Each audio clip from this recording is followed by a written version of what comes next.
lycéenne, il venait, il prenait son temps, et c'est pour ça que moi je viens, on m'appelle, je viens partout.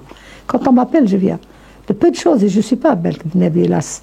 Mais il venait nous initier, il venait nous parler de notre islam, il venait nous parler de notre civilisation, il venait nous orienter pour qu'on sorte de cette nuit coloniale. Et donc, voilà, c'est comme ça, et on faisait du volontariat.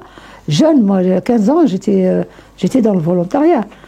C'est parce qu'après, je suis partie à Paris que j'ai découvert les bidonvilles et que j'ai travaillé dans les bidonvilles avec nos sœurs, avec nos frères.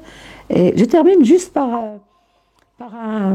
encore une anecdote, parce qu'on les aidait administrativement. Et il y avait, quand on était avec les femmes, il y avait des gens qui venaient, des messieurs qui disaient, voilà, moi j'ai un tel problème. Ils étaient analphabètes eux aussi, quand ils arrivaient à venir, parce que la plupart, ils étaient... Il y avait un Tunisien, j'aurais dû photocopier, parce qu'avant, on n'avait pas le geste de photocopie, je vous parle des débuts 70. Hein.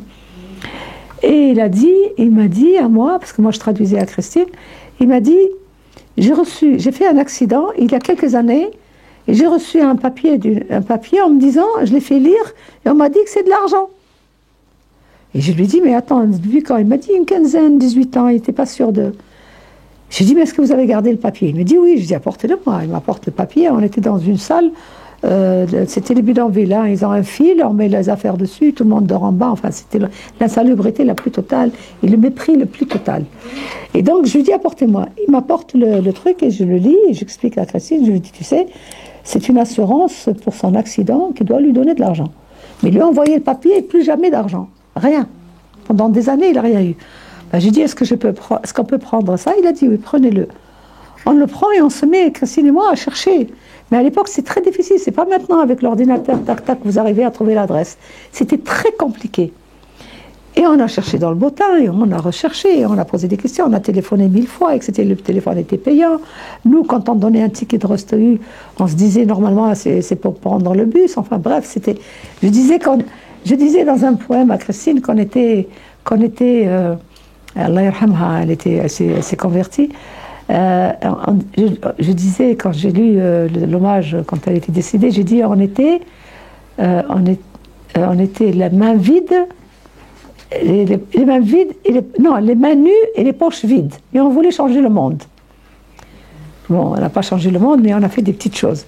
Et ce monsieur, on a fini par trouver que cette maison d'assurance, c'est, comment on appelle, fusionné avec une autre maison d'assurance.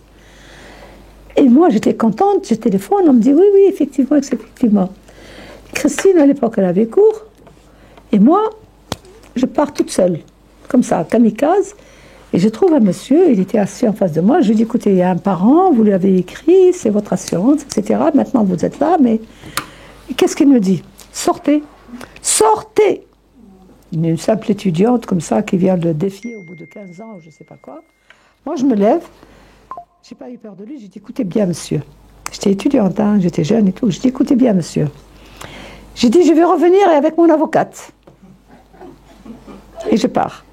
Je pars, le soir, j'appelle Christine, je lui dis, voilà ce que j'ai fait. Elle m'engueule, mais t'aurais pas dû aller seule, mais t'aurais bien... Mais Aïcha, mais qu'est-ce que t'as fait? Elle m'a dit, demain, je viens pas au cours et je viens avec toi.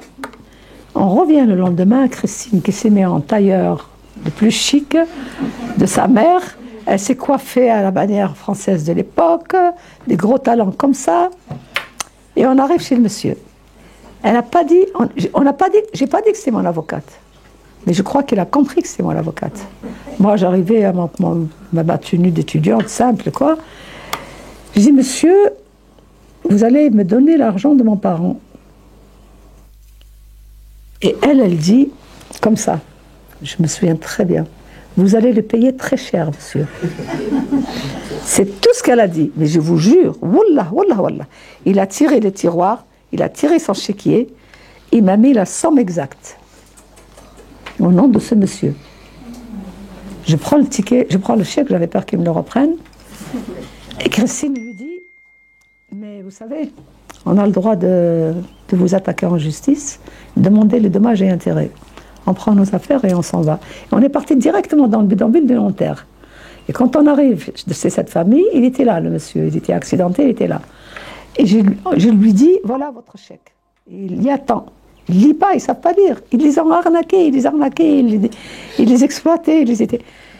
Et vous savez ce qu'il a fait? Il nous a laissés, il est sorti dans la rue des bidonvilles, il disait « J'ai voulu haqqi, on m'a apporté mon bien, on m'a apporté mon droit. » Et tout le monde est sorti pour savoir ce monsieur qui criait, de joie.